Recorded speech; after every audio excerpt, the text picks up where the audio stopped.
All right. Thank you so much for joining our LinkedIn live session today, everyone.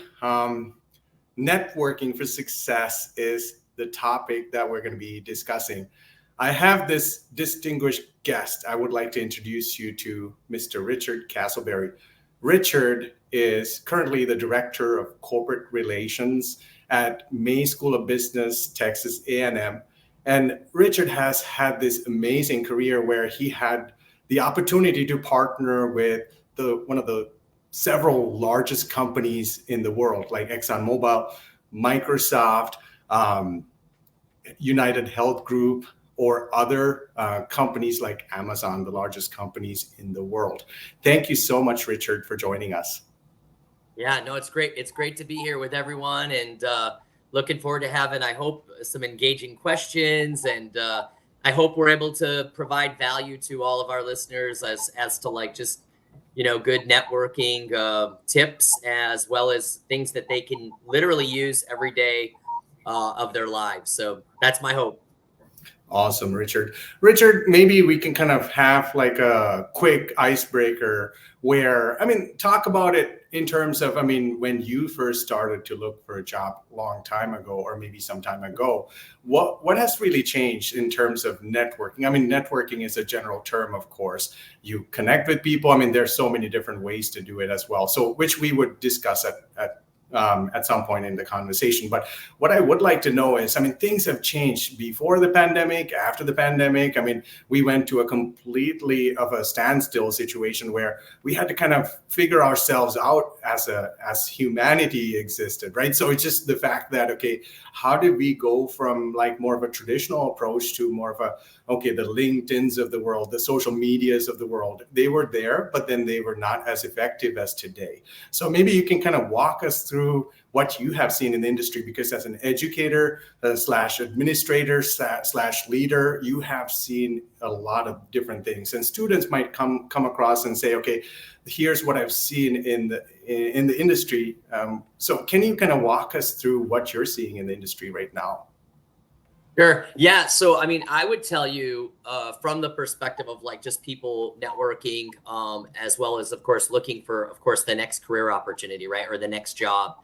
I would say, of course, back when, let's say, maybe I started doing that, it was certainly the traditional job boards. Now it's job boards on steroids, right? They're just everywhere.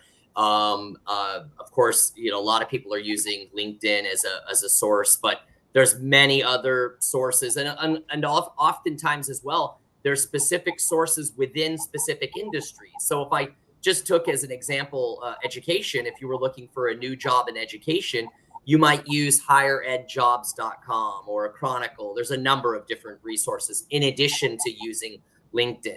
I think what we've seen over time is we've just seen the need to do sort of all of it. And so any recommendation I would give to someone seeking their next job opportunity would be to, of course, do your traditional job boards, right? Look for opportunities that you feel like you'd be a good fit for, apply for those roles. Ideally, you can connect with someone internally within those organizations, so they can maybe put an internal referral in for you. That's going to go a long ways. But as well, again, I can't stress the importance of just, again, connecting with people on LinkedIn that might already work there. They're in positions or roles that you aspire to be in, and you can gain, valuable advice, valuable mentorship from them. That's going to go a long ways as well. That's in a sense the way in which I would go about it. It's really doing a little of all of that. That's going to give you the leg up over maybe some others that may just focus on job boards or relying on maybe knowing somebody. It's really a combination of all those things. Absolutely. And Richard, let me ask you a very simple question. How did you end up getting 30,000 connections on LinkedIn? That's remarkable. If anyone's listening, if you have over 30,000 connections, we want to talk to you because we want to know how you did that, right? So there are many different ways to go about doing adding connections. And another follow-up question I can ask you is maybe, is that even worth to have 30,000 connections? I mean, is that Sure. something that's going to be helpful or beneficial to you? Or is it something, oh, this is a list of people I just connected, now there's no value to it? What are your thoughts on that? Yeah. So, I mean, so how did I get there? Well, first of all, 30,000 is the cutoff. I think I've been at 30,000 for like 7 years now. And so now, in order for me to add new people as connections, I have to actually remove old people that, maybe they don't use, they haven't used LinkedIn in a long time, so they're not active. Maybe it's someone that, just reached out to me because they wanted to connect. And so I have to actually remove people. What I would tell you is this: I would say, one of the sort of the most common sayings that people say is it's who you know, which there's a lot of truth to that, no doubt about that. But I would also argue, especially given, again, depending on what you do as a, let's say, your profession, it's also who knows you, which is sometimes important too. So, for example, when I was working and living in Kazakhstan, that's where I really started to build my initial foundation on LinkedIn and thousands of contacts. I was very much promoting programs. I was promoting things all the time. So having that large database of people allowed me to get the message out to so many people. So there was that as a plus. There was that. But what I would say to anybody when you're looking to build your network, unless you're doing that kind of work, what I would focus my efforts on is focus on connecting with people that are going to help you get where you want to get. And that's going to be, of course, largely dependent, again, on, what your goals are, where you want to be. So, for example, let's say you wanted to build a career hypothetically, in consulting. The way in which I would go about it, I would try to connect with as many people in consulting that you can across a variety of companies. Start reaching out to them, and the way in which I would do it, I'm going to give you a little bit of tactical advice too. When you go to invite them to connect, write a short message. You don't have, you would probably tailor each message to a little bit, like obviously their name, maybe their company, but the message should be pretty similar, which is, hey, I'm so-and-so. I'm a student. Maybe you're an undergrad, maybe you're an MBA, whatever, or even a working professional looking to get into consulting.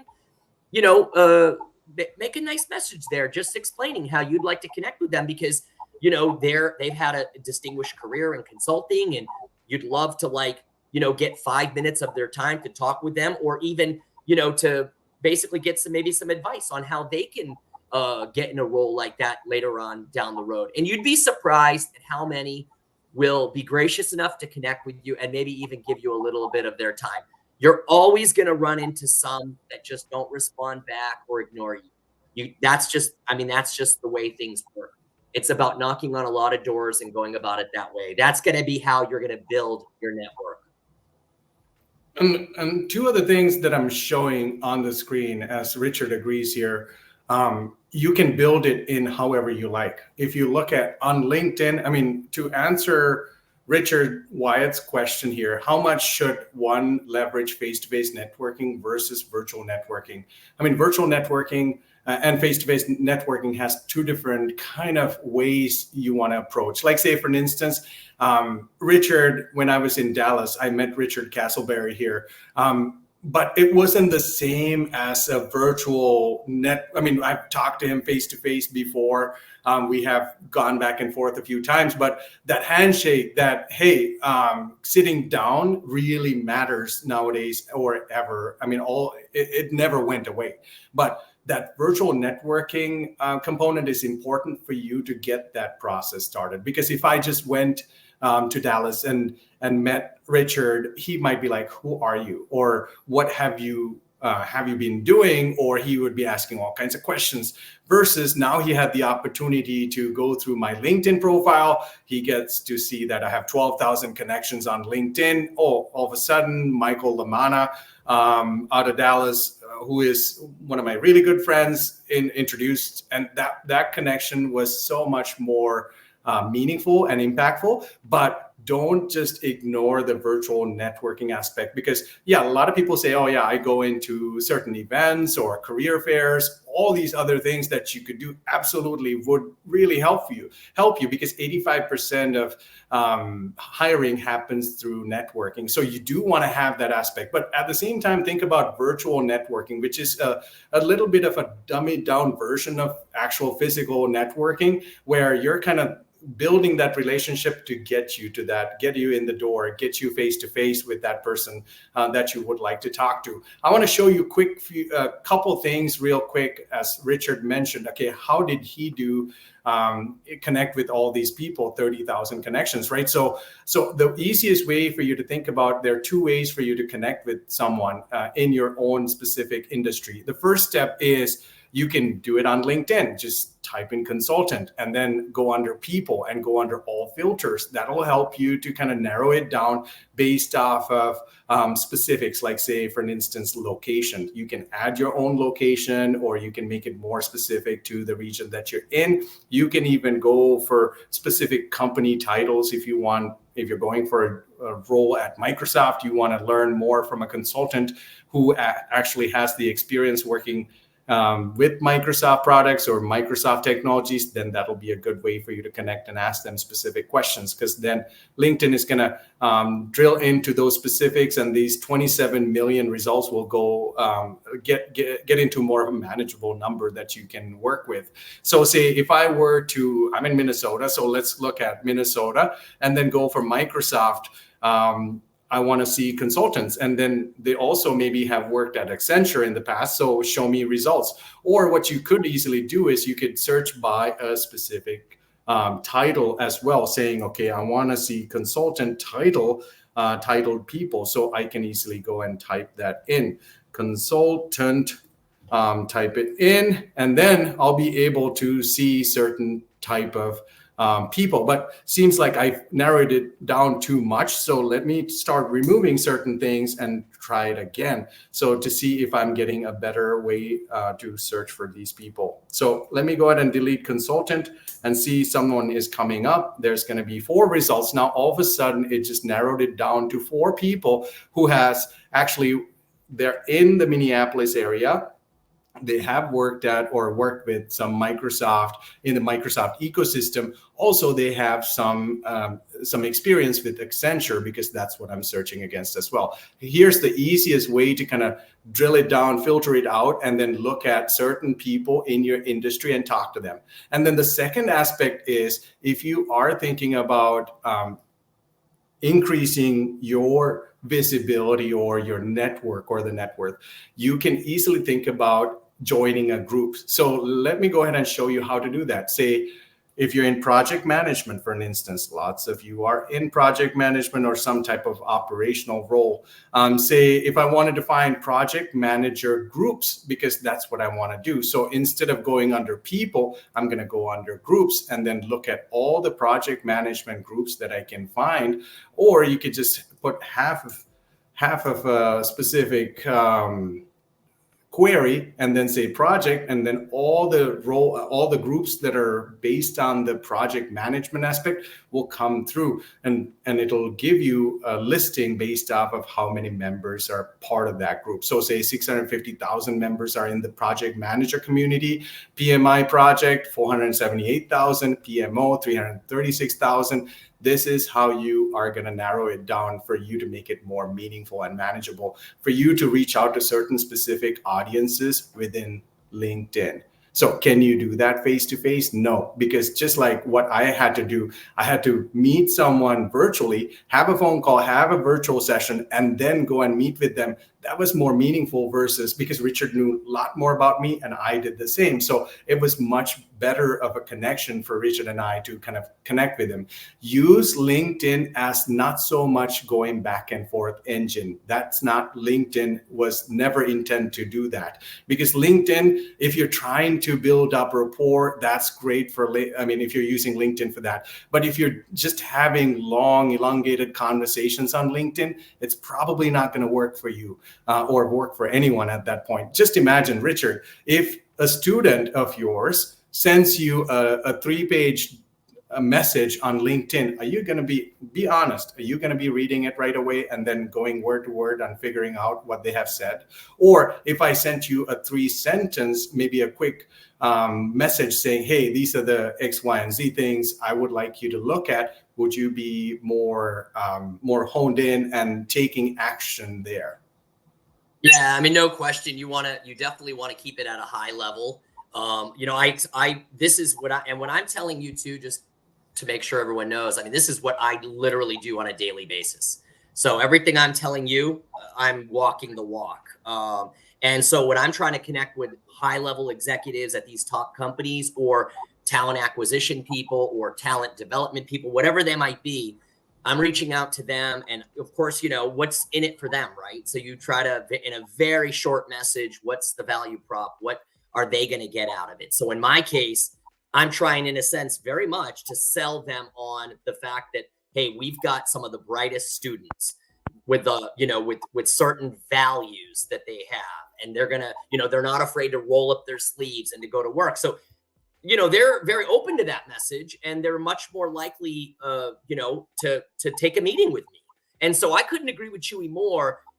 Doing it virtually initially is a great way. First of all, it's not going to, geography is not going to become an issue. So you'll be able to, to reach out and connect with people all over the US or internationally, like I usually do. But then again, whenever you can, try to get the meeting in person, because it's just so different. You make that connection with people, you can build that relationship, you can create something special with them so much easier if it's in person.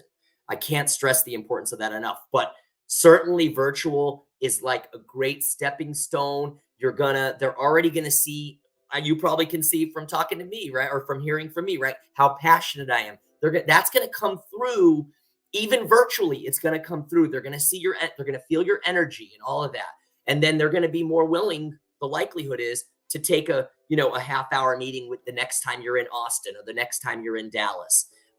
So yeah, I would highly encourage that. And certainly, if you're looking to connect with people, again, this is something that Chewy clearly does. I do it, every day. Keep that message at a high level. And again, what's in it for them, right? What's the value prop for them? Think about things like that. I'll just tell you too quickly, I also like even to, take a look at that person that you're trying to connect with, and also even look for things that you have in common with the person. I love to use that. So of course, naturally, sometimes it's, of course, for me, it's of course the Aggie connection, but I got to tell you, I never, ever kind of keep that as a barrier, right? I'm connecting with people all over, whether they have any affiliation to Texas A&M or not. And, again, it's just trying to figure out, what you may have in common with them. Why is it that they're going to take time to talk to you? And I think that's really important. And what you could also think about is, I mean, think of it this way. If, like, say, take the same example, right? And you're on an active job search, and you want to go and make sure that your LinkedIn profile has the right type of content, because you want to think of LinkedIn as more of an SEO engine for people, search engine optimization engine for people, more than anything else. What I was just doing on my screen was I was just searching and filtering it down to specific people or connections or groups that I wanted to make a connection with or have a message sent out. Just like this, you want to think that recruiters are doing the same thing on their side. They're searching by location, years of experience, title, and industry. I'll show you what I'm talking about. Say, if I wanted to hire, like, say, IT manager. So if I wanted to hire an IT manager, very technical, right? So if I go under people, I mean, this is on the premium version for people. That's the LinkedIn profile I have. But we do have also the Job Helpers company I represent also has the recruiter subscription, where we get to see all these filters in one place on one page. So what I could be doing is, okay, if I'm looking for, again, I can pick up an area, say San Diego or San Fran, and then say I want to see show results. I'm going to find these people, 46,000 people are going to come up. That's too many people. I don't want to go through 46,000 people. If I couldn't filter it down to a certain element of, okay, 100 people or 200 people, what the recruiter is going to do here is they're going to go through the first page. So think of it this way, okay? If you were to look at James Martin or Monica Goomer, any of these people's profiles, they have content. And there's a reason why these people came up on that first page out of 46,000 results. The reason is they have some content that they have added onto their headline, professional experience, about, and skill sections that naturally help them to come up to the first page. So that's the reason, that's the beauty of LinkedIn. You can use those meta tags on LinkedIn, where if you were to look at these 50 results that are coming up on the first page and then see what kind of details these people's profiles have, you'll be able to get a better sense of what type of details these people's profiles have listed over and over and over again. Like, say, information technology manager is repeated, technology is repeated right here, and then IT is listed in there, and then the word IT is added in there as well. So you're going to start to see common threaded information that they have added that would help you to kind of build this LinkedIn profile.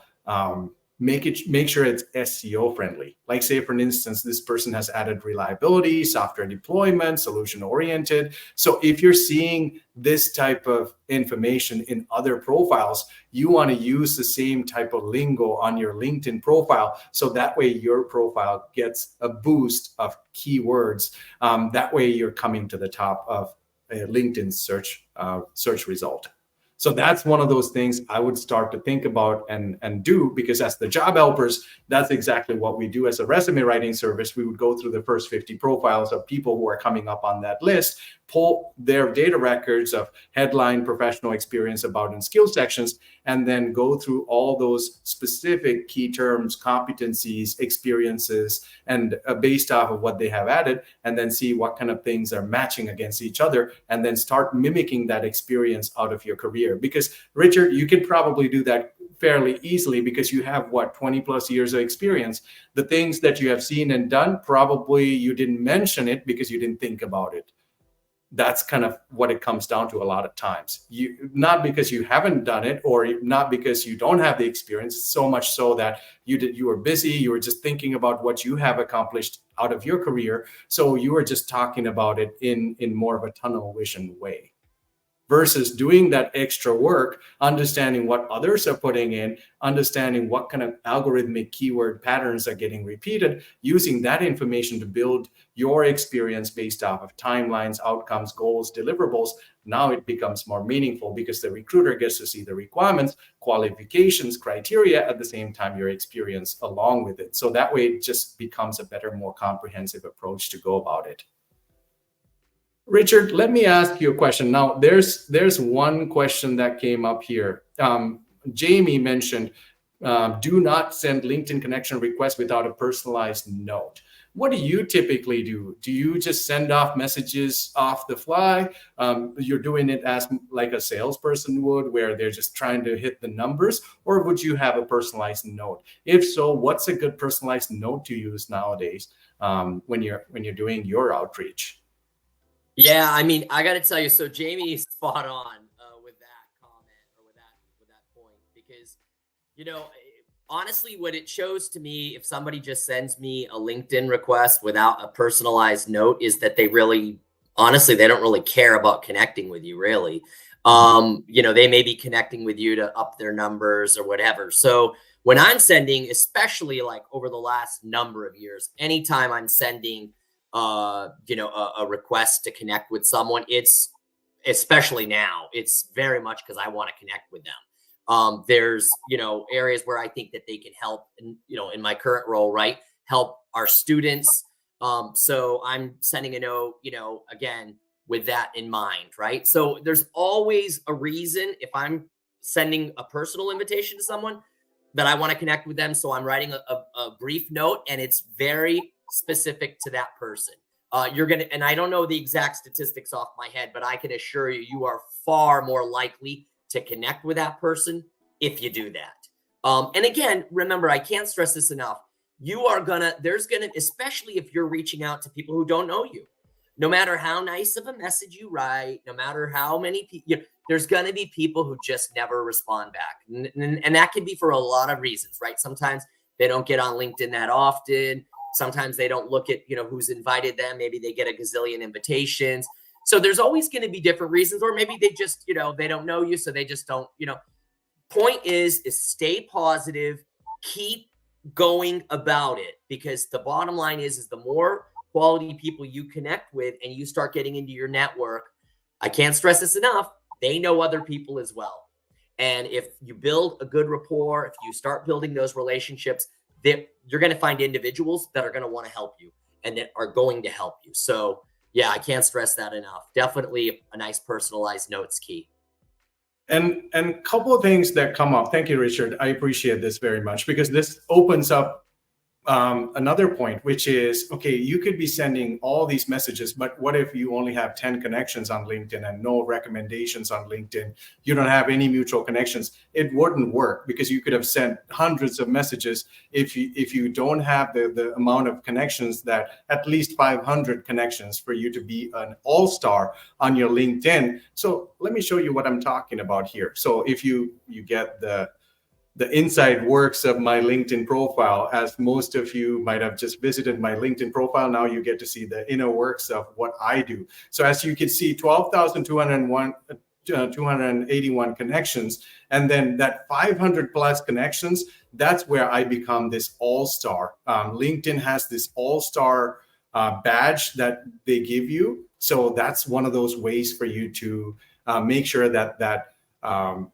the connection that you are sending off to, it's more of a credibility factor, right? So think of it this way. Okay, if you only have 20 connections or 50 connections, they feel like, okay, you haven't really built up to the level that they need to have a conversation with you.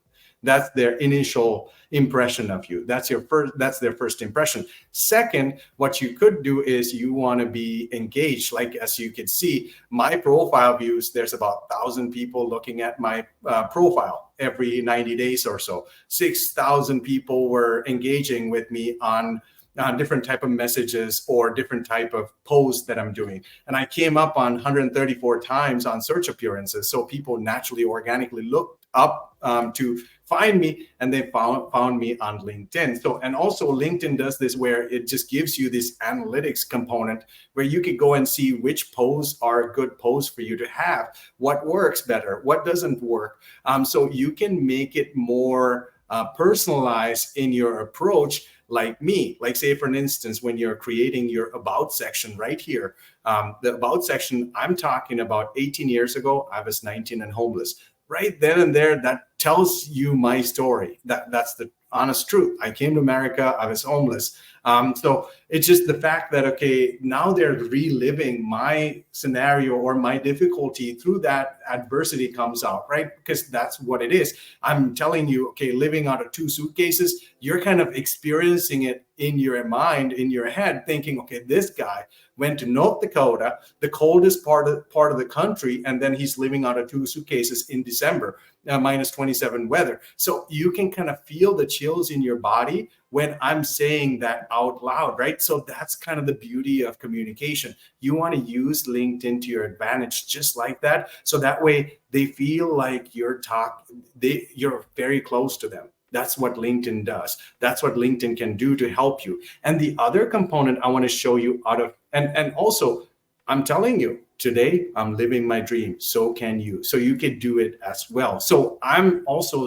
as a coach, I'm telling you, you can do this yourself as well. So anyone coming in to my profile, they'll be able to see all of this. And then also I have signed my name and all of that. So it's just more professional. I've given my email address away saying, okay, if you want to contact, here's how you want to contact me. So I'm giving call to actions or easier ways for them to find me, because if, like say for instance, let me go back to Richard's profile. I don't get to see Richard's contact information in here anywhere. So he has Texas A&M logo up top, and then he has information listed in here, but where do I see contact information? I don't see that, right? Or I could get contact information if I download his profile and then do a couple of things on LinkedIn to get there. And the other component is very important: recommendations. Get as many recommendations as you can on LinkedIn from peers, friends, coworkers, anyone who was your supervisor, anyone you know, maybe alumni networks that you can join and have them write you recommendations, or your super direct or indirect supervisors or C-suite people that you know and you have discussed other matters with. Anyone who has that credibility factor that rubs on you, because it's better for you to know that I'm best at what I do from someone else versus from myself, right? So say, for instance, Risa said, Chewy and his team quickly disarmed my skepticism. Just right away on the spot says, hey, I was kind of nervous to talk to these guys, but I did it anyways. Now they've delivered. I found a job myself. So those are easier ways for you to engage with your audience by asking for recommendations. The best way to look for a recommendation, if, say, for instance, if you're not friends like me and Richard are, Richard would write me a recommendation, no problem. I'll write a recommendation for Richard, no problem at all. But if you don't know people like this in that same level, what you could think about is offer them a recommendation in return of one. Easiest way to do this, right? So I'll write you a recommendation first, but can you write me a recommendation to help me out? That's a better way of approaching it, because then it puts them on the spot to write you a recommendation as a result of you writing them one. So that way it puts at a more of a timeline situation versus, hey, Richard, would you write me a recommendation? Thank you very much. Richard will see it and say, Chewy, yeah, I'll write you one, and thumbs up. And then I don't see it back. I don't see the recommendation for weeks or months or years. And then all of a sudden, Richard has moved on and forgotten about it, right? So then I have to go and remind him, versus to keep them in that vicinity or more focus that you can create around the recommendation by giving them a really good recommendation. And on the recommendations itself, you don't have to write about, hey, this person is a great person, they're amazing. Talk about your experience with them. Talk about how you felt about them. Talk about specifics that you worked with them, like in terms of, say, if you met a deadline together, or worked on process improvement, or reducing cost, or in a specific team in different departments that you worked at the time. That really creates that credibility factor. So be more specific in your recommendation to them, so that way they could repeat that process. So you're kind of being the mentor and then helping them to get there by showing them how to write that recommendation. And you want to be specific, add more numbers. Numbers are credible, because numbers, you're believing that information. Like, say, for instance, if I were to tell you we are the best resume writer in the world, or if I were to say, okay, if you come to us and if we were to build your resume, we would guarantee 4 interviews for every 10 jobs. And we have built over 55,000 of these resumes. Which one would you take, right? So that's exactly what you want to do. So, and as you can see, from the minute that we started this conversation, from the minute I shared my profile, you might have seen how many people are messaging me, how many notifications I get. This is kind of an ongoing process. Like what Nurzan said, networking does not mean not working. Networking means it's a lot of work, but you want to do it more strategically. So it's smartly that you're implementing certain things for you to get there faster. So that's what you want to think about. Because when I first started this business, the Job Helpers 10 years ago, we were just messaging everyone on LinkedIn, Richard. I'm just being completely honest with you. We messaged every single person, and then realized soon enough that okay, not every person is the cup of tea. that we want. That person is not a great person. We just not a great person in not in terms of like say they must be a great person, but for our business purpose, they were not a great fit because either they didn't have the experience. So as a resume writer, we're kind of shorthanded there. Versus if I were to talk to someone who is more seasoned, now that's our more of the market because they have lots to tell and they're naturally saying too many things on the resume. They're getting overqualified and aged out. Ageism will come into play. And that means that they're trying to naturally show all of the everything that they're trying to do. Instead, they want to kind of hone in on strategically what's important, what's not for the employers themselves. So those are things that we learned through the networking process as well. So not everyone could be your cup of tea, but at the same time, there are some people who could help than others. So you want to identify those people, filter them out up front without wasting a lot of time just messaging to the everyone out there on LinkedIn without purpose. Let me ask you a question. In your experience, I mean, you get a lot of graduate students coming in, a lot of undergraduate students, and then also you partner with the biggest CEOs in the world or companies that are big CEOs. What kind of difference do you see in them when they talk? Are they more confident? Are you talking about the students or who? Like say, for instance, if you were to talk to students and versus if you were to talk to a C-suite individual, executive level person, what's the one difference that you've noticed clearly? Well, I mean, obviously they're at the very beginning of their journey, right? So of course they're naive. They just, they're not as confident. That takes time to build.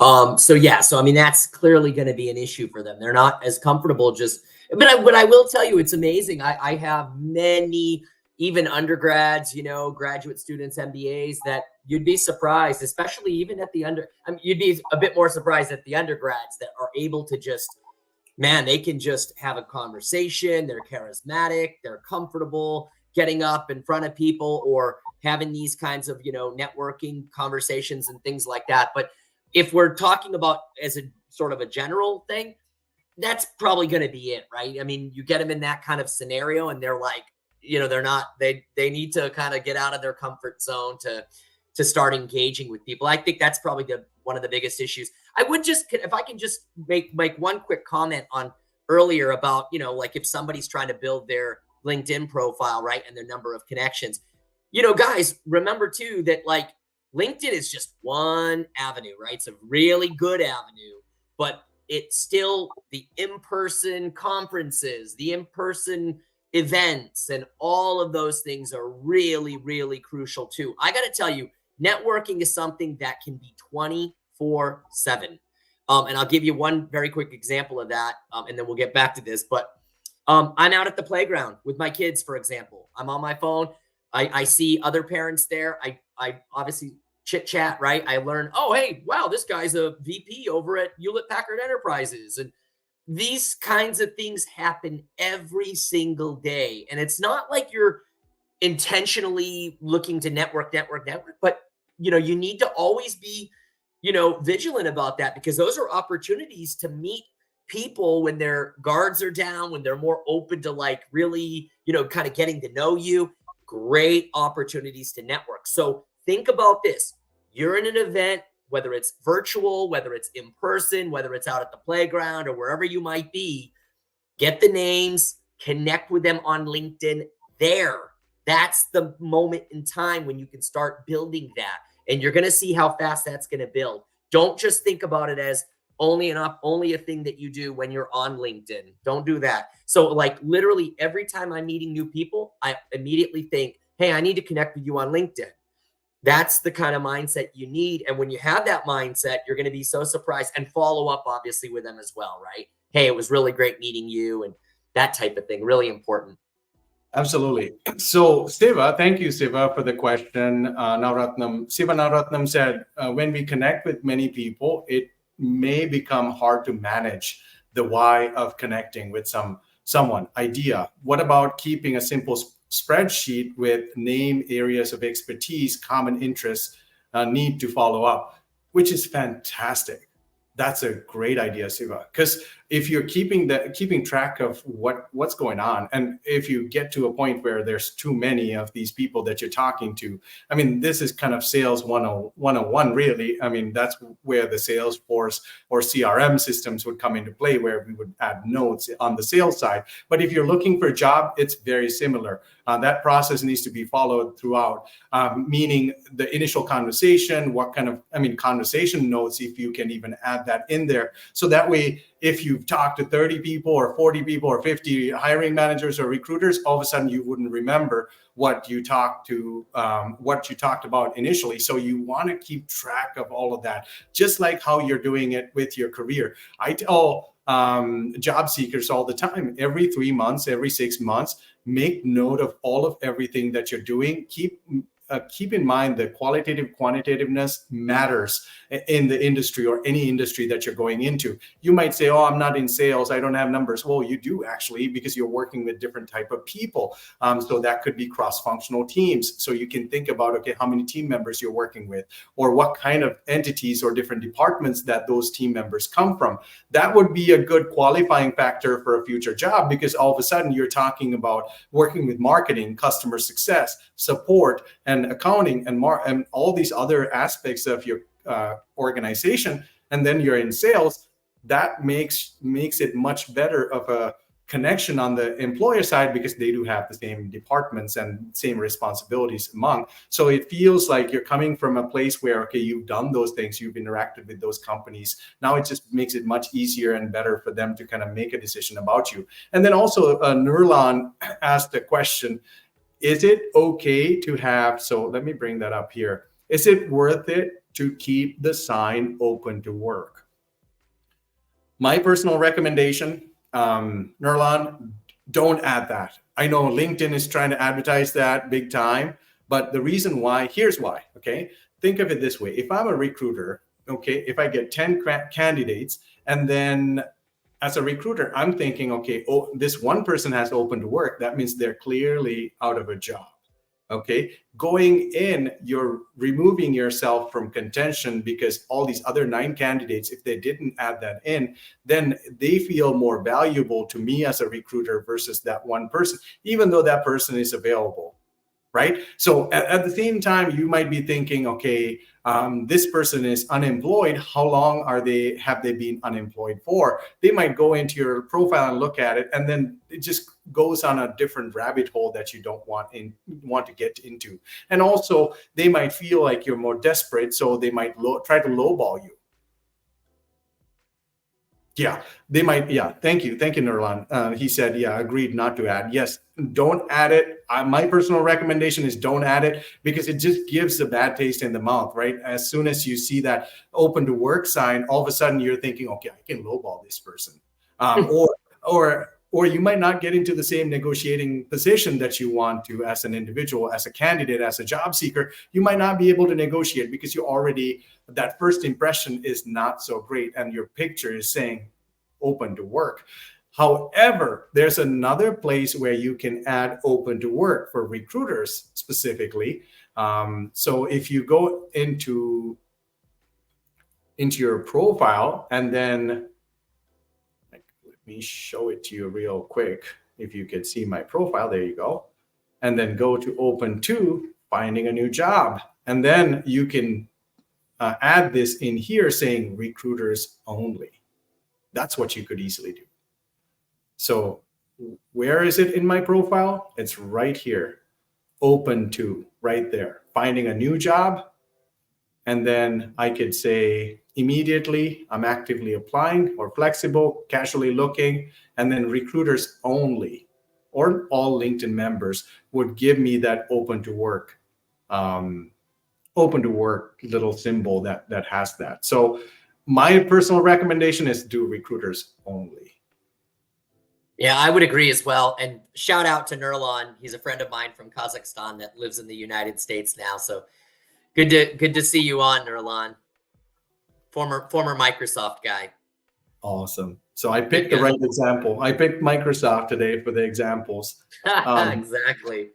Yeah. What do recruiters or hiring managers think of recommendations? Nurlan asked, right? So they think of you as, because it's a third party recommending you, right? So that means it's better coming from someone else versus you talking about yourself. Because then if someone can confirm, okay, this person worked with me at this company at this capacity, at the same time these are some of the responsibilities, it just helps that much. Like what I showed you on Risa's recommendation, she said, I was kind of skeptical to start this process. I wasn't even sure, do I need a resume? Probably not. Well, she's employed thanks to the work that we've done, and we were able to secure her interviews. Just like that, her story is told by her and with the same intent versus me talking about, hey, I helped Risa.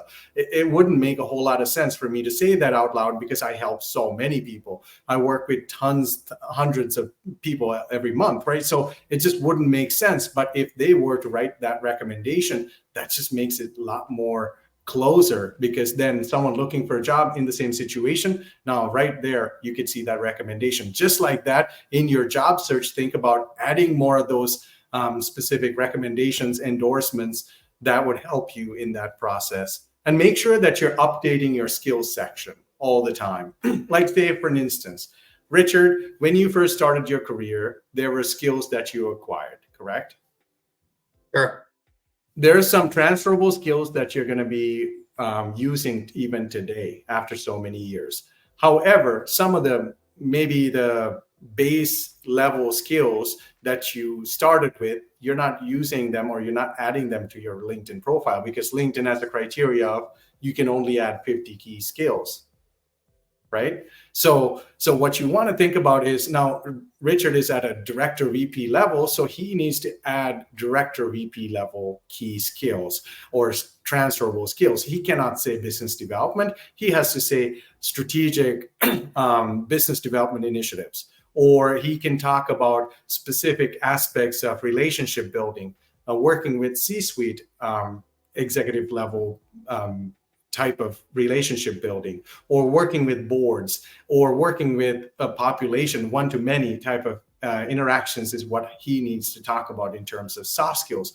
Or if it's hard skills, it needs to be process oriented. But at his level, he's not thinking in terms of like surface level one-to-one type of work. He's thinking one-to-many type of work, right? Because now you're thinking, okay, processes, policies, I'm managing all of this. So you have to add that management element into your skills. And that's the level that you're playing at. So you want to kind of advertise it at that level as well. So make sure that you're updating your skills section every 5 years or so. Go back in to LinkedIn and make sure that the skills are aligned with what the opportunities that you're targeting as well. And then there's the more focused you are, better results. Jeffrey is saying utilize a process or system to give you an ROI and via KPIs. Networking is another marketing activity to grow your personal brand. I completely agree. Sales without pitching, offer value, support, not a product or service. Give 4 times, receive 1 time, and then give again 5 Gs.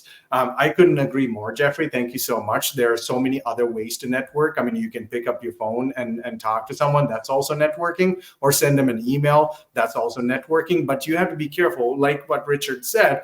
I mean, there could be 10 million ways to network, but you want to think about the efficiency of networking because emails have spam blockers. So that means that if you're sending a generic email, that might not land on Richard's email box because he's higher level. He might have an assistant. The assistant filters out. Gatekeeper wouldn't even let that email through, because Richard is too busy with what he's doing. So if someone sends an email, that might not get through to his box if he's hiring, for an instance. So you want to be very tactical. And versus LinkedIn, Richard might have LinkedIn on his phone where he's checking all the time on the messages, and all of a sudden a message pops up or a connection message comes up, connection request comes up with a message. That's a better way to interact because now you got their attention all of a sudden. Or you call them and then they didn't respond because they don't answer their phone calls very often, just like they don't go on LinkedIn. I know for a fact that they're more involved in LinkedIn versus on their office setting. I mean, they're checking emails 50% of the day, of course, but if you don't even get to the main filter, main email folder, if you're in the spam folder, you might not even get a response back. So you want to think about all those elements as well when you're networking. And then let me bring up other ways to network, right? Say, like you said, Richard, there are other ways to absolutely network. Leverage alumni networks. That's the easiest way to do it, because then it feels like you're part of their, part of the group of people who went to the same university, or attend alumni events. That's a great way, because then you can have that personal touch, handshake process we're talking about. And also utilize social media to grow and have interest, like visibility, because people use social media to kind of go into too much detail, I feel like, versus you want to create awareness using social media. It's more of a marketing element, just like what Jeffrey's saying. That's exactly what it is. And then attend industry events. I mean, just like Richard said, it's a face-to-face affair that you want to start, or a relationship that you want to build. So focus on attending industry events, and then engage in informational interviews. So what you could do is reach out to professionals, like what Richard said. If you are interested in consulting opportunities, you can reach out to professionals in that industry or specific framework on LinkedIn or other places, and then ask them questions, and lots of questions. And don't just say things for the sake of saying certain things. Follow up with a question, because then that's a better way to approach, because then I got Richard's attention here, saying, okay, I'm presenting, but at the same time, I'm going to ask Richard a question. So that got him involved in the process. Just like that, when you're doing the same, when you're following the same process, make sure that you're doing that same thing with the hiring manager or the recruiter. Ask them questions. That's your call to action, we call it. Meaning we're asking a question or asking them to do something, some action that needs to be taken at the end. So that way it feels like more of a, okay, this is a natural transition to the next step, versus just keeping it light and keeping it too general. And there was a good question that was Manisha. Thank you, Manisha Gupta, for the question. Please suggest ideas as to how to draw some value props for hiring managers when trying to connect with them while looking for a job. What's your take on it, Richard? Yeah, so I mean, this is largely, of course, going to depend on what industry you're in. So like a lot of the companies that I happen to engage with, Apple, Google, Tesla, Microsoft, Amazon, they hire a lot of engineering students, for example. I'm focused.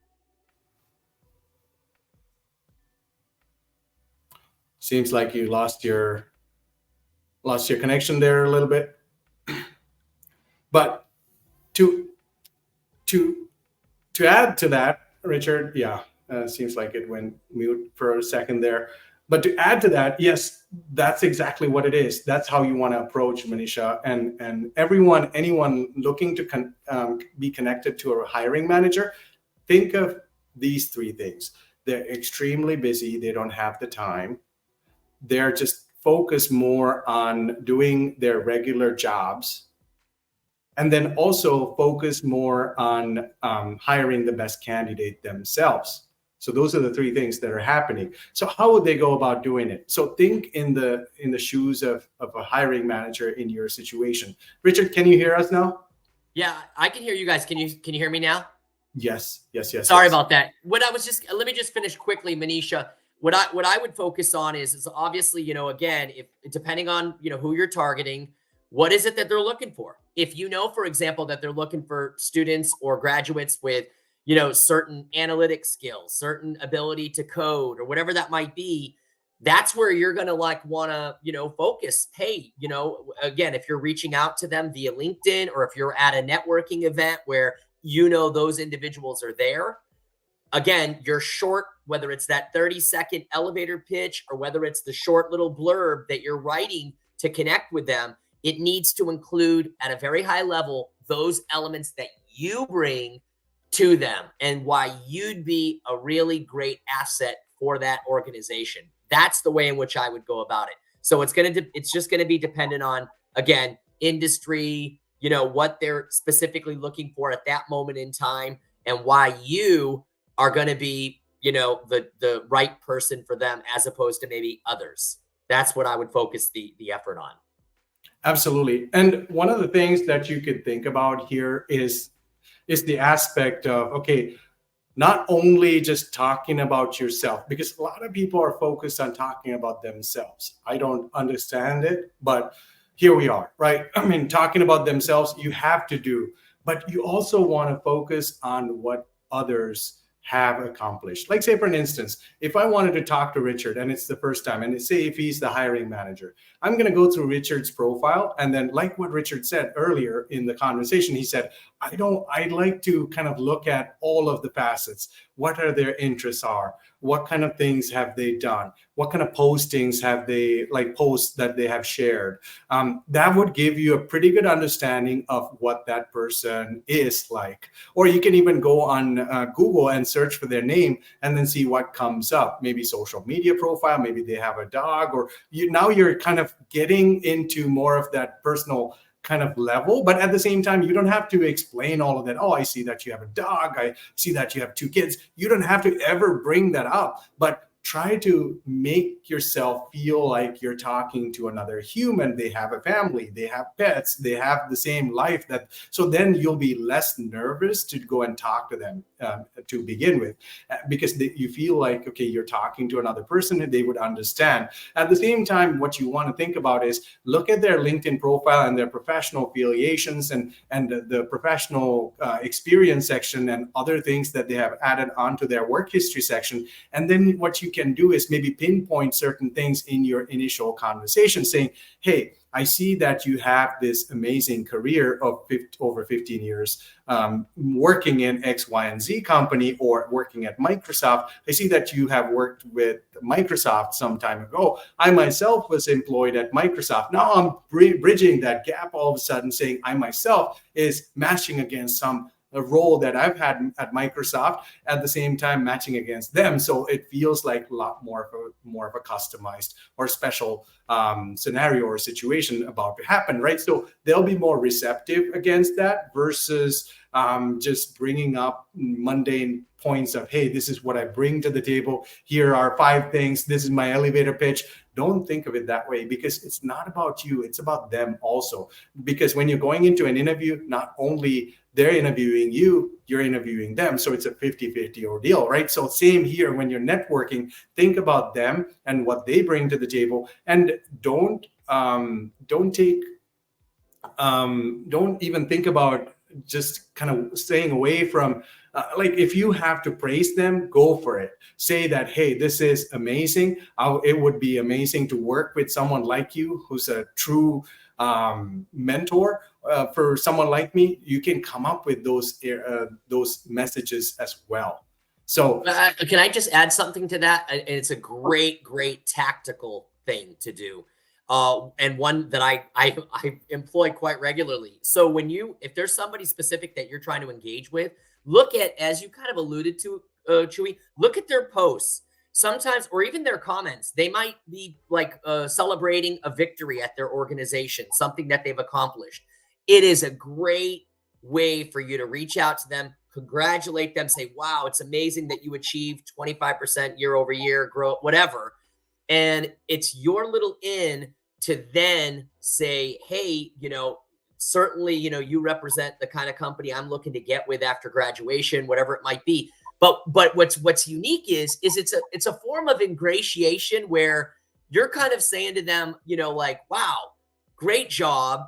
They're often, what this leads to is it leads to them being more receptive to your invitation and your message. So that's another like little, like tactical thing I think I would aim to do. It might be a good way to get in. Absolutely.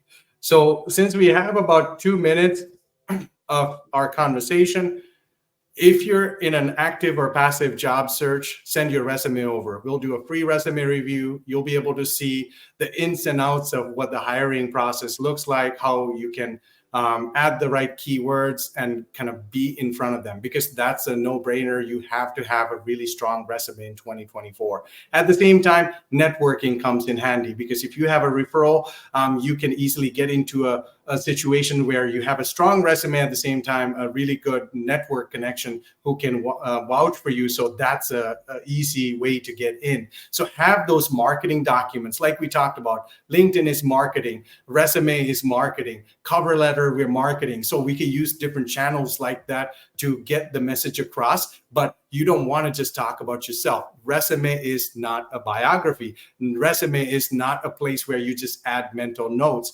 Resume is not a place where you just talk about yourself, because you could get disqualified. At some level, when you add so much, they feel overwhelmed to read this information, because they have to parse through and figure out what's important, what's not. So talk to the job helpers, book a time with us. We could do a session with you, go through for 20 minutes or 30 minutes and ask you questions and help you with your career, and then show you a few different ways on how you can network and how you can build your resume. Thank you so much, Richard, for joining us. This was so much more helpful. And I learned a whole ton more than what I did before. So thank you so much for joining. And I'm so excited to have you today. And I appreciate you making this time and availability for us. Yeah, no, it's been fun. Thank you. And thanks everyone, obviously everyone, for joining. Really, really appreciate, you taking the time. Thank you so much, everyone. Have a wonderful, blessed day. Take care.